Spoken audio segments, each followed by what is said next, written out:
오늘 낮 부산의 전통시장에서 60대 여성과 18개월 된 손녀가 80대가 몰던 승용차에 치여 숨졌습니다. 이 같은 고령 운전자가 내는 사고는 해마다 점점 늘고 있습니다. 저녁에 아버지와 뉴스를 보던 딸이 아버지에게 말을 겁니다. 아빠도 이제 일은 중반인데 이제 운전대는 그만 잡는 게 어때? 아빠 잘못될까봐 걱정도 되고 면허 반납하면 돈도 준대. 그리고 노인이 사고 내면 자식들이 부모 운전하는 거 방치했다고 뭐라 그런다고. 김씨 할아버지는 자신이 건강하고 운전을 하기에는 무리가 없다고 생각하지만 요새 고령운전 사고에 대한 뉴스를 자주 접하기도 했고 자식들을 염려시킬까봐 면허를 반납하기로 마음먹었습니다. 면허 반납은 생각보다 쉽게 끝났습니다. 딸과 함께 인근 주민센터에 방문해서 면허증을 반납하고 20만 원가량의 지역화폐 상품권까지 받았습니다. 그리고 타던 차는 사위에게 물려주었습니다. 물려주면서 중고차 시세로 돈까지 받았습니다. 김씨 할아버지는 자식들의 걱정을 덜어주고 꽁돈까지 생긴 것에 기분이 좋았습니다. 하지만 이 기분은 얼마 가지 못했습니다. 할아버지는 일찌감치 은퇴해 시골에 정착해 살고 있었습니다. 근처에 아들이 살고 있어 나갈 일이 있을 때 아들에게 연락하면 편하게 이동도 가능했습니다. 하지만 이 아들놈이 음주운전을 해 면허정지가 되면서 더 이상 차를 끌고 시내로 나갈 수 없었습니다. 할아버지는 일주일에 2번씩은 한의원에 가서 침도 맞고 마트에서 장도 봤었는데 이제 차가 없으니 난감했습니다. 자전거를 타기에는 길이 너무 좁아 자칫 사고를 당할 수 있었고 그렇다고 걸어가기에는 좋게 2시간은 걸어야 할 거리였습니다. 난감했던 할아버지는 근처에 살던 청년에게 부탁을 했습니다. 청년, 내가 짐을 맞으러 가야 되는데 혹시 가는 길에 나 좀 내려줄 수 있을까? 네, 그러죠, 할아버지. 이렇게 시내로 갈 때는 착한 청년에게 부탁할 수 있었지만 문제는 다시 집으로 돌아올 때였습니다. 할아버지의 집으로 가는 버스는 하루에 딱 2번 오는데 할아버지는 시내에서 볼 일을 다 보고도 2시간은 기다려야 집으로 가는 버스를 탈 수 있었습니다. 그래도 이때까지는 참을만 했습니다. 하지만 그 이후로 매번 청년에게 데려달라 부탁을 하는데 아무리 착한 청년이라고 해도 잘 알지도 못하는 할아버지의 부탁을 매번 들어줄 수는 없었습니다. 할아버지의 부탁이 계속되자 청년은 할아버지를 피하거나 못 본 척하기 시작했습니다. 할아버지는 자신의 행동이 염치 없었구나 하며 뒤늦게 반성했습니다. 이럴 때는 꼼짝없이 집에만 있다 딸이 쉬는 날에 할아버지 집에 방문할 때가 돼야 시내에 나갈 수 있었습니다. 할아버지는 아무리 딸이라도 일주일에 1번씩 매번 이렇게 시내까지 데려다 달라 하기도 미안했습니다.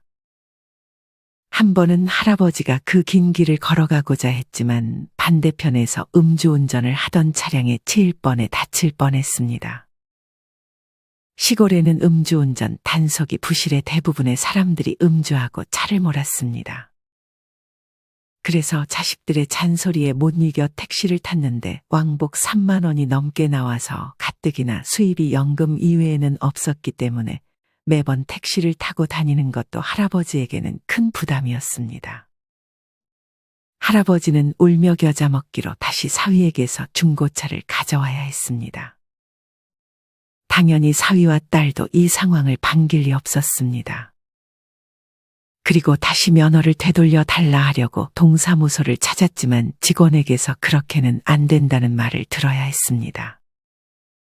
잦은 반납을 했을 경우 반납일로부터 1년 뒤에야 필기시험과 적성검사 등 모든 절차에 따라 처음부터 다시 신청해야 했습니다. 면허 따는 것만 해도 몇십만 원을 다시 지불해야 하니 할아버지는 면허 반납한 것을 100번 후회했습니다. 김씨 할아버지만 반납을 후회했던 것은 아니었습니다. 김씨 바로 옆집에 살던 전씨 할아버지는 매일 밤 가락시장에 가서 물건을 떼다 파는 일을 하고 있었습니다. 하지만 눈이 약간 침침해지고 순발력이 떨어진다는 느낌이 들자마자 면허를 자진 반납했습니다. 그러면서 동시에 일을 그만두려고 했지만 갑자기 아들놈이 사업에 실패하는 바람에 다시 일터로 나가야 하는 상황이 되었습니다. 하지만 전씨 할아버지도 김씨 할아버지와 마찬가지로 새로 면허를 획득하려면 1년 뒤에나 응시를 할 수 있었기 때문에 전씨는 어쩔 수 없이 1년간 불편한 마음으로 쉴 수밖에 없었습니다. 김씨는 자식들에게 다시 면허를 따겠다고 말했습니다. 노인네가 집에만 있으면 우울해. 심심하니까 콧바람 쐬러 차 끌고 근처 시내라도 가고 싶고 차가 있어야 이 마을 내에서 소일거리라도 하지 않겠냐? 자식들은 마지못해 동의했고 사위는 어쩔 수 없이 중고차를 할아버지에게 되팔았습니다. 1년 뒤 김씨 할아버지는 전씨 할아버지와 함께 면허를 따기 위해 시험장으로 향했습니다.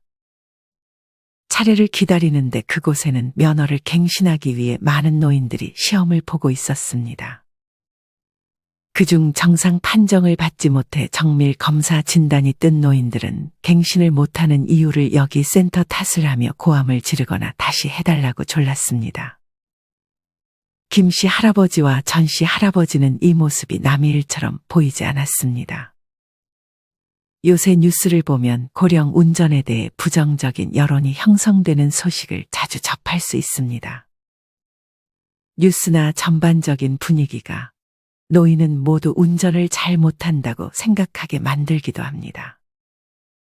하지만 이렇게 무작정 노인들은 운전대를 잡지 말라는 식의 주장은 설득력이 떨어집니다. 심지어 나이가 들었다고 해서 면허를 반납해야 한다면 이는 노인들을 무시하는 정책이라는 생각이 들게 할 수도 있습니다.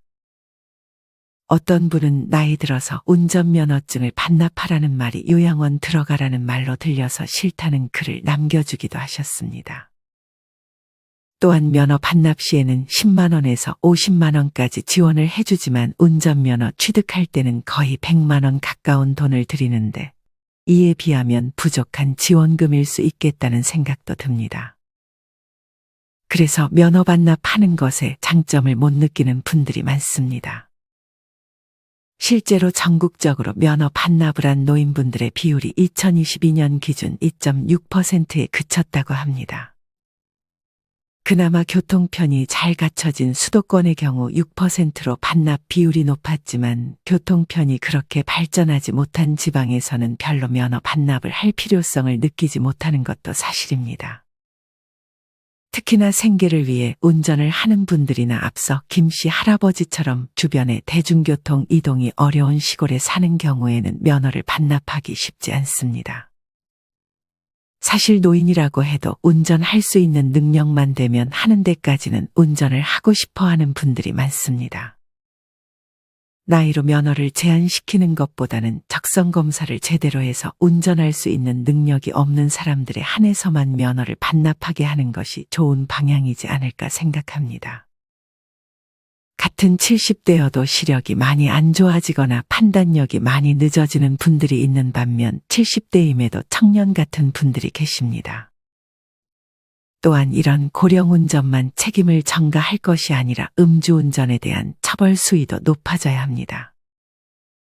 음주운전자에게는 그렇게 관대한데 고령 운전자들에게만 만약 엄중한 잣대를 들이민다면 이는 불공평하다고 생각이 들 수밖에 없습니다. 이를 볼 때면 고령자 면허증 자진 반납이 아니라 음주운전자 면허증 자진 반납이 먼저이지 않을까 생각합니다. 현재 우리나라에서 시행되고 있는 운전면허 반납 제도는 2019년부터 시행되고 있는 사업입니다. 이 사업의 목적은 고령화로 인해 고령 운전자에 의한 교통사고가 증가함에 따라 교통사고 사망자를 줄이기 위해 제안된 사업이라고 합니다. 국회 입법조사처에 따르면 2025년이 되면 전체 고령 인구의 약 절반에 해당하는 498만 명이 운전면허 소지자가 될 것이라고 합니다. 경찰청의 자료에 따르면 매년 운전면허 자진 반납하는 고령 운전자 수가 증가해 재작년에는 10일만에 도달했고 해마다 계속 증가하고 있다고 합니다. 그렇다면 실제로 고령자 운전 사고의 비율은 어떻게 될까요?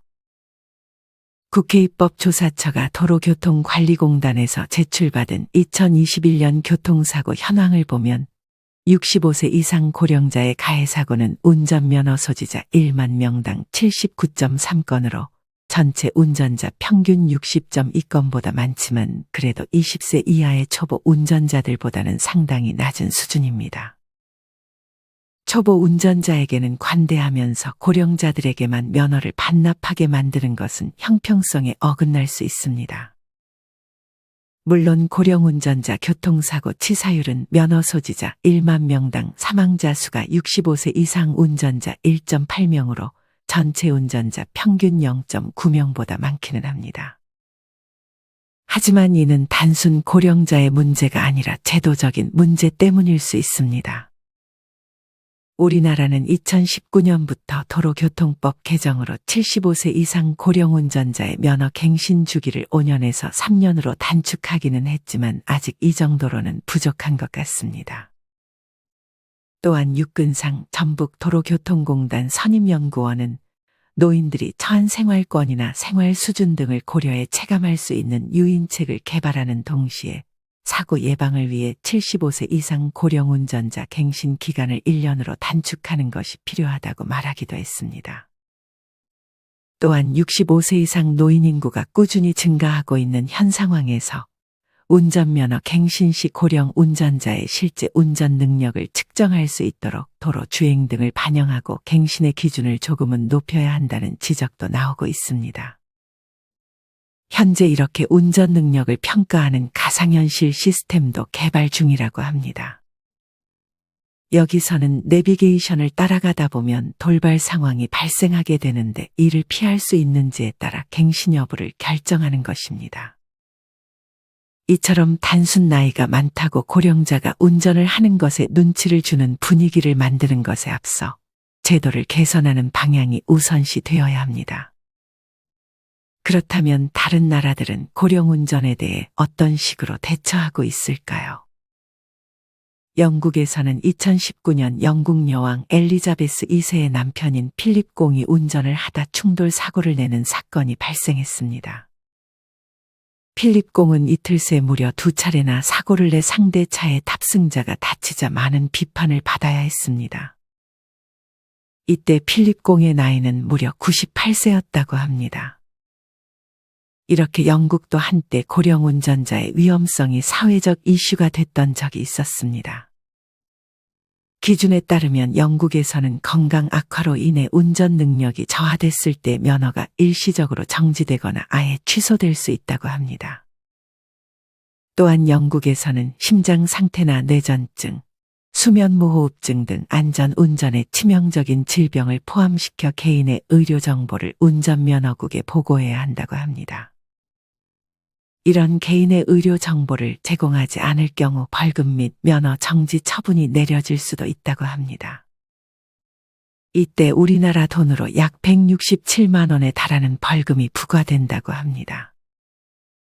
또한 영국에서는 70세 이상의 운전자는 면허 갱신 주기가 3년이고 면허증을 갱신할 때마다 현재의 건강 상태를 반드시 알려야 한다고 합니다.